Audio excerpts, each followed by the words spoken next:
नमस्कार, BCR news में आपका स्वागत है। उत्तर प्रदेश के जिला सहारनपुर में कस्बा बेहट के जनता इंटर कॉलेज में भगवान परशुराम जयंती बड़े ही धूमधाम से मनाई गई, जिसमें ब्राह्मण समाज के लोगों ने बढ़ चढ़कर हिस्सा लिया। इस कार्यक्रम में मुख्य अतिथि के रूप में पूर्व विधायक सुरेंद्र कपिल ने शिरकत की। पूर्व विधायक ने अपने संबोधन में भगवान परशुराम के चरित्र की व्याख्या की और साथ ही उन्होंने समाज के लोगों से आग्रह किया कि वे अपने बच्चों को शिक्षित करें। इसके अलावा भगवान परशुराम जयंती के इस पावन पर्व पर 10वीं व 12वीं कक्षा के प्रथम और द्वितीय स्थान प्राप्त करने वाले बच्चों को सम्मानित भी किया गया।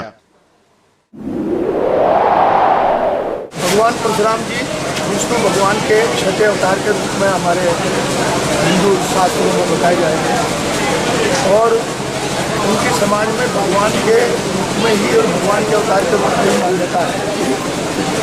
अक्षय तृतीया को उनकी जन्मतिथि मनाई जाती है और आज यहाँ बेहट की अखिल भारतीय ब्राह्मण महासभा की इकाई की ओर से आज यहाँ आयोजन किया गया था। इसमें भगवान परशुराम जी के चरित्र के ऊपर, उनके आचरण के ऊपर और उनके समाज के उत्थान के ऊपर सामाजिक क्रांति जो उन्होंने की है और जो उन्होंने राजनीतिक और विचारधारा जो उन्होंने समाज को दी है उसकी चर्चा की है यहाँ पे। और जो समाज के बच्चे हैं उनको उत्साहित करने के लिए जो अपनी शिक्षा में उन्होंने क्षेत्र बनाया है या किसी और जगह उन्होंने उत्तम स्थान प्राप्त किया है, समाज में उनको प्रोत्साहित करने के लिए सब लोगों ने शुभकामनाएँ दी हैं।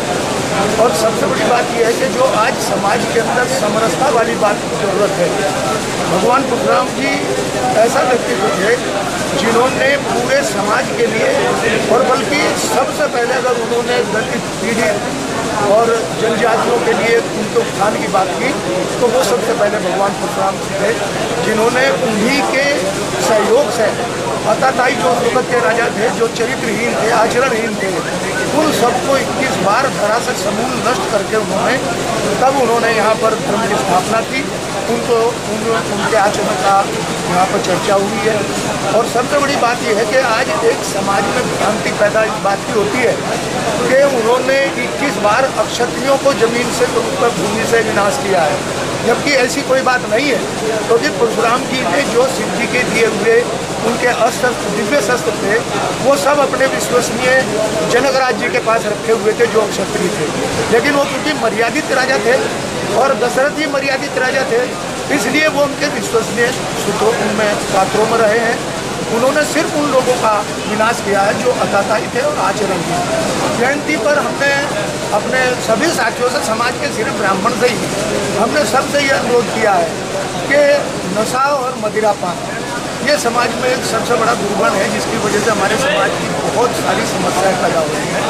हमने सबसे अनुरोध किया कि आज भगवान परशुराम जी के चरणों में संकल्प लेकर जाएं कि वो बिल्कुल नशेखोरी से दूर रहेंगे और समाज में अपने आचरण से अपना स्थान बनाएंगे। दूसरा, हमने नौजवानों से ये कहा कि वो अपने माँ बाप को सहयोग करने के लिए जहाँ शिक्षा में और दूसरे क्षेत्रों में आगे बढ़ रहे हैं, वहाँ जो आज सरकार सहयोग कर रही है लघु उद्योग के लिए, तो क्या रोजगार सबसे बड़ी दिक्कत है। कोई कितने दावे करेगा हमें, लेकिन रोजगार बहुत बुरी तरह से लोग परेशान हैं, कोई रोजगार नहीं है। इसलिए जो सरकारी योजनाएं हैं उनके लिए हमने एक समिति अपने जिला स्तर पर बनाने की बात की है, जो उनको इस बात में सहयोग देगी, जानकारी देगी कि किस तरह से, कहाँ से, किस तरह के छोटे उद्योग में, महिला उद्योग में वो अपना कारोबार कर सकते हैं और अपने परिवार को, समाज को एक अच्छी दिशा दे सकते हैं। कार्यक्रम के दौरान सम्मानित छात्र भी मीडिया से मुखातिब हुए। उनका कहना है कि हर माता पिता का सपना होता है कि उनका बच्चा उनका नाम रोशन करे, तो हमारा ये फर्ज बनता है कि हम उनका नाम रोशन करें। जी हाँ, बीसीआर न्यूज के लिए बेहट सहारनपुर से संवाददाता राव नदीम की रिपोर्ट। हमें देख के गर्व महसूस करें कि वो मेरी बेटी है।